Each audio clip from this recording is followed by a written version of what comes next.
Pelvic girdle pain is pain experienced in one of the three pelvic joints, so either the pubic bone or pubic symphysis right at the front, or one of the two pelvic joints at the back, so the sacroiliac joints. It replaces the term SPD, which is Symphysis Pubis Dysfunction, which usually refers just to the front joint, but this encompasses all three of the pelvic joints.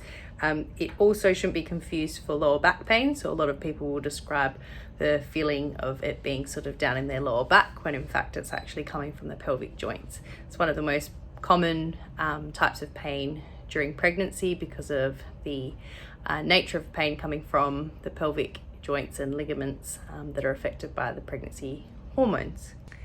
When I'm assessing a pregnant woman with pelvic girdle pain, I'll always exclude the pain coming from the back, and in some cases it actually is coming from the back, which means that we need to treat both, and the treatment for them is slightly different.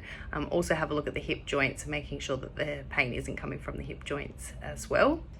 The usual treatment for this pain or problem is dependent on the severity of the symptoms. So quite often manual therapy can give a little bit of relief, so massage around the pelvic area in terms of the muscles at the front and the back, maybe even through the lower back, and then some activation and conditioning exercises for those muscle groups too, which really will depend on how bad the pain is and how much modification we need to do in terms of daily activity or exercise.